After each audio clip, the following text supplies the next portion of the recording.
ഇറാന്റെ യുറേനിയം സമ്പുഷ്ടീകരണമാണ് ആണവായുധ നിർമ്മാണം എന്ന ആശങ്കകൾക്ക് അടിസ്ഥാനം. 1970-കൾ മുതൽ ഇക്കാര്യത്തിൽ ആശങ്ക പ്രകടിപ്പിക്കുന്ന US കാലാകാലങ്ങളിൽ ഇന്റലിജൻസ് റിപ്പോർട്ട് പുറത്തുവിടാറുണ്ട്.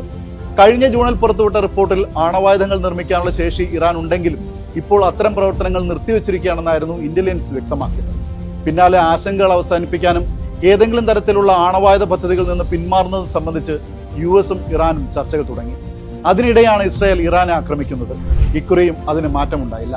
അന്താരാഷ്ട്ര ആണവോർജ്ജ ഏജൻസിയുടെ മേൽനോട്ടത്തിലാണ് ഇറാന്റെ ആണവ പദ്ധതികൾ നടക്കുന്നത്. ബോംബുകൾ നിർമ്മിക്കാൻ തക്ക സമ്പുഷ്ട യുറേനിയം ഇറാന്റെ പക്കലുണ്ടെന്ന കാര്യം ഏജൻസി ശരിവെക്കുന്നുണ്ട്. എന്നാൽ ഇറാൻ എപ്പോഴെങ്കിലും അത്തരമൊരു ദിശയിലേക്ക് നീങ്ങിയതിന് തെളിവുകൾ കണ്ടെത്താൻ കഴിഞ്ഞിട്ടില്ലെന്ന് ഏജൻസി അന്നും ഇന്നും വ്യക്തമാക്കുന്നു.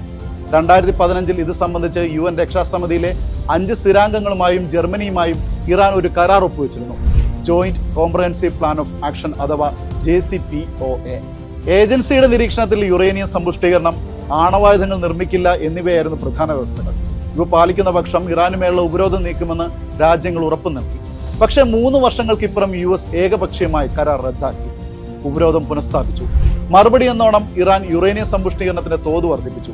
60% വരെ സമ്പുഷ്ടീകരിച്ച 400 കിലോഗ്രാം യുറേനിയമെങ്കിലും ഇറാന്റെ പക്കലുണ്ടെന്ന് റിപ്പോർട്ടുകൾ വന്നു.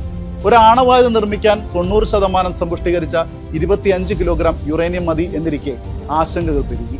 ഇതായിരുന്നു വീണ്ടും ചർച്ചകൾക്ക് മുൻകൈയെടുക്കാൻ USനെ പ്രേരിപ്പിച്ചത്. ചർച്ചകളിൽ ആണവായുധ പദ്ധതികൾ ഇല്ലെന്ന് ബോധ്യപ്പെടുത്താനായിരുന്നു ഇറാന്റെ ശ്രമങ്ങൾ.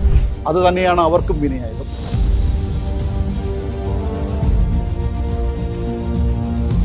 ഇസ്രായേലിനെ സംബന്ധിച്ചിടത്തോളം അതിർത്തികളൊന്നുമല്ല, അന്താരാഷ്ട്ര നിയമങ്ങളെയും കൂസുന്നില്ല. തങ്ങൾക്ക് തോന്നുന്നവരെയൊക്കെ ആക്രമിക്കാം, കൊന്നൊടുക്കാം. ഇതാണ് ഇസ്രായേലിന്റെ രീതി. രഹസ്യവിവരങ്ങൾ ഇസ്രായേലിന് പങ്കുവെച്ചും അന്താരാഷ്ട്ര തലത്തിൽ നെതന്യാഹുവിനെ പ്രതിരോധിച്ചും ട്രംപ് ഭരണകൂടം എല്ലാ ആക്രമണങ്ങളുടെയും കൗശലബുദ്ധിയാവുന്നു. നെതന്യാഹുവിനെ നയിക്കുന്ന വിശാല ജൂതരാഷ്ട്ര സങ്കല്പങ്ങളാണ്. ലോക പോലീസ് പട്ടത്തേക്കാൾ റിയൽ എസ്റ്റേറ്റ് താല്പര്യങ്ങളാണ് ട്രംപിന്റെ ഊർജം. ഗാസയെ തച്ചുടച്ച് വിനോദസഞ്ചാര കേന്ദ്രമാക്കുമെന്ന പ്രഖ്യാപനമൊക്കെ അങ്ങനെ ഉണ്ടായതാണ്. ഇറാനെ ആക്രമിച്ചുകൊണ്ട് പശ്ചിമേഷ്യയെ കടുത്ത പ്രതിസന്ധിയിലേക്ക് തള്ളിവിടുമ്പോൾ അത് ഒരിക്കൽ കൂടി അടിവരയിടപ്പെടുന്നു.